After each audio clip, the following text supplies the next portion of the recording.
O medo do desconhecido, como, por exemplo, a morte, pode não ser a pior coisa que um ser humano passe ou tenha passado na vida. A história nos conta isso, bem como o cenário atual em certos lugares do mundo. Mas você sabia que há coisas ainda piores do que a morte, como alguns métodos de tortura e punição relatados na história? Olá! Seja bem-vindo ao canal Fatos Desconhecidos. Eu sou Ivan Lima e hoje você conhecerá algumas das punições relatadas na história da humanidade, consideradas tão cruéis que talvez fosse preferível morrer de forma instantânea do que ter que passar por elas. A tortura nem sempre foi repelida pela sociedade, especialmente até a Idade Média. Considerada a rainha das provas, a tortura era usada para obter a confissão de algum condenado e, de alguma forma, funcionava. Já nos tempos antes de Cristo, humanos causavam barbáries insanas, uns contra os outros, especialmente quando alguém era acusado de injúrias contra alguém da corte, ou praticava atos como roubar e matar o outro, ainda mais se fizesse parte da corte. Na Assíria do rei Assurbanipal, que reinou entre 668 a 627 a.C., seus inimigos eram torturados de formas insanamente cruéis.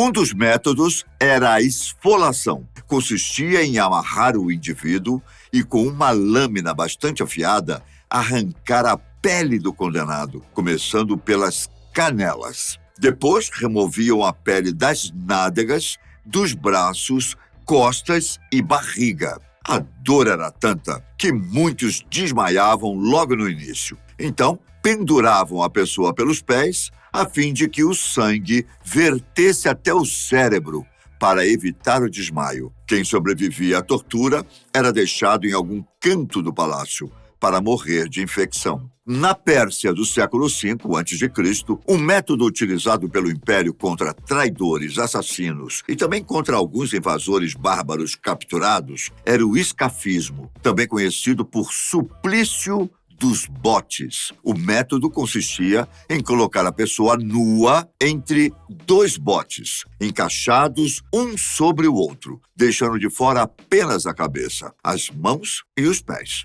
Faziam-no beber grandes quantidades de leite e mel, a fim de causar-lhe diarreia, além de encharcar seus membros expostos com a bebida, o que atraía a atenção de formigas, moscas, abelhas e vespas. O barco era colocado em um rio ou deixado em algum lugar exposto ao sol. Os insetos, então, faziam todo o trabalho restante. Devido ao acúmulo de fezes, os vermes produzidos pelas moscas consumiam lentamente o corpo e os órgãos internos. Isso depois de o condenado já ter sofrido com as picadas das abelhas e das vespas. Tal processo poderia durar dias e noites, até que a pessoa finalmente morresse. A poena Culley, ou punição do saco, era aplicada para quem cometesse parricídio, ou seja, quem matava os próprios pais. Ela durou mais de 500 anos, tendo sido documentada pela primeira vez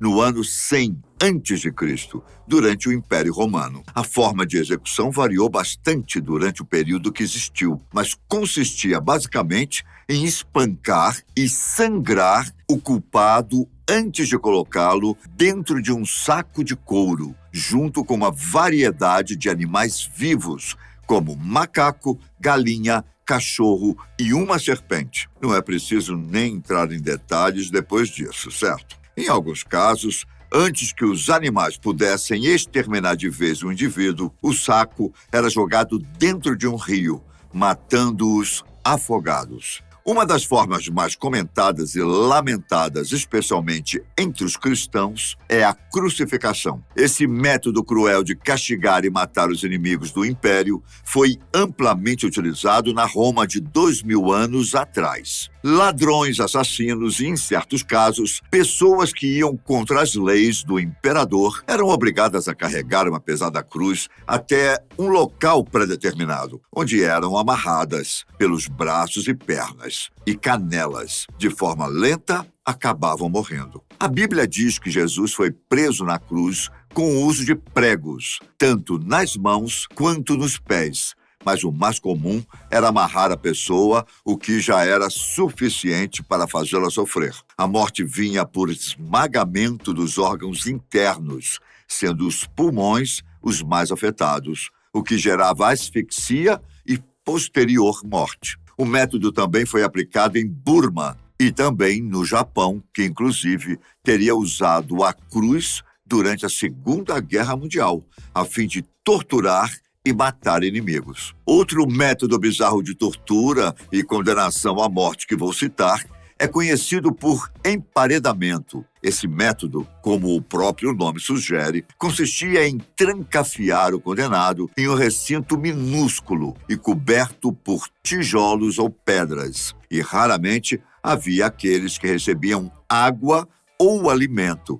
Mesmo assim, em quantidades também muito pequenas. O método tem raiz romana e era empregado às chamadas virgens vestais, freiras devotadas à deusa Vesta, que se aventuravam a ter relacionamentos com homens de Roma, ou mesmo forasteiros. Elas eram enviadas ao Império ainda aos 6 anos de idade, e, a partir de então, obrigadas a servirem à deusa por, no mínimo, 30 anos. Se desobedecessem ou saíssem do caminho ao qual foram predestinadas, eram emparedadas. Durante os primórdios do cristianismo, a Igreja Católica também utilizou esse método sobre os pagãos e aqueles que negavam a Cristo. As formas de emparedamento eram diferentes, pois nem todo mundo tinha direito a receber água e alimentos, mesmo que minimamente. Alguns eram apenas presos entre as paredes e acabavam morrendo em pouco tempo,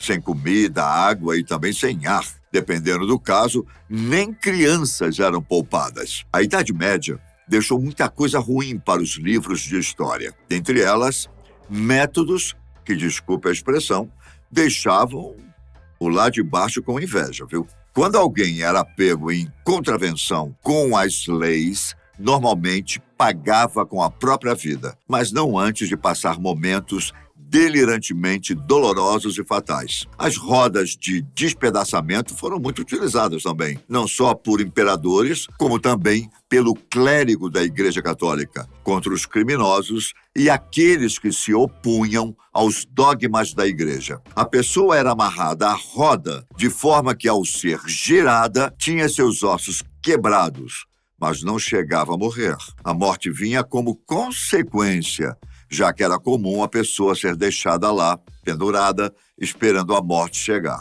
E isso era feito em praça pública, para o deleite dos europeus, que normalmente se divertiam com o sofrimento dos condenados. Das rodas às estacas, você que assistiu ao filme Drácula, A História Nunca Contada, deve se lembrar do empalamento, esse método que realmente foi utilizado para torturar e matar inimigos em uma de suas piores formas, surgiu na Mesopotâmia e foi também empregado pelos turcos otomanos na invasão à Armênia entre os anos de 1915 e 1923. Nesse terrível método, o empalador colocava a pessoa sobre uma estaca afiada e espessa, a partir da introdução da parte mais afiada no ânus da vítima, que ia descendo pela estaca pela força da gravidade. Ou seja, a morte era lenta e altamente dolorosa, enquanto a ponta da estaca ia perfurando e atravessando todos os órgãos internos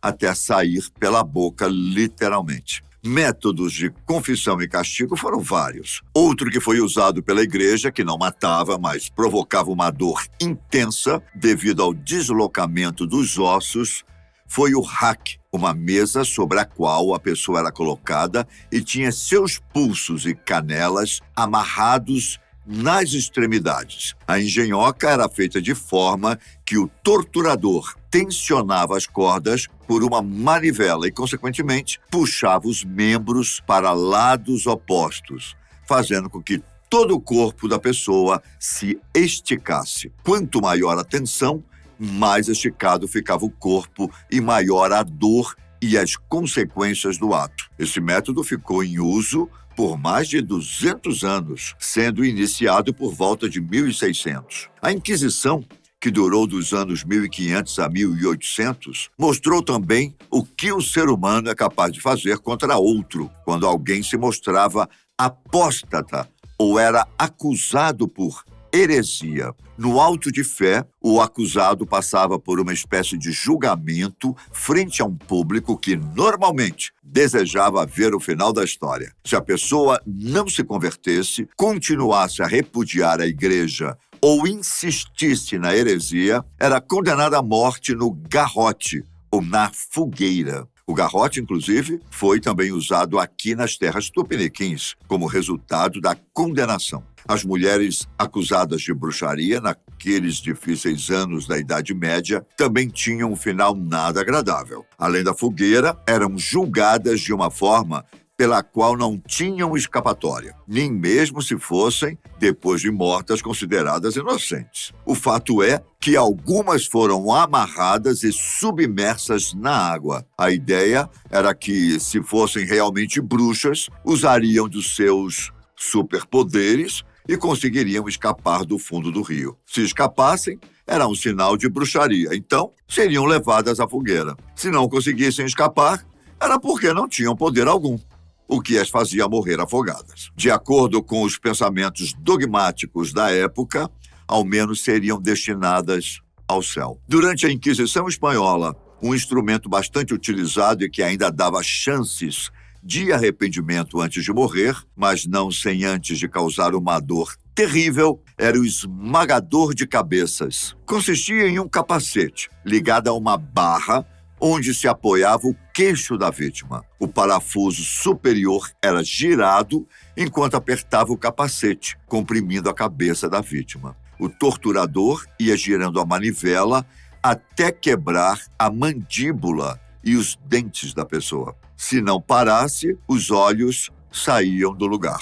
até que o crânio quebrasse e o cérebro fosse despedaçado. Inúmeros foram os métodos utilizados, especialmente na Idade Média e na Era da Inquisição. Mesmo com a evolução pela qual a humanidade passou desde aqueles anos, métodos nada ortodoxos também foram e ainda são utilizados pelo mundo afora. Em países pouco desenvolvidos, ainda há métodos de tortura dolorosos e que também causam a morte de condenados.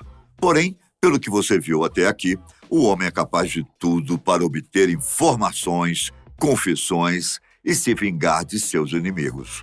Mesmo que os métodos sejam diferentes, não deixam de causar sofrimento e muita dor.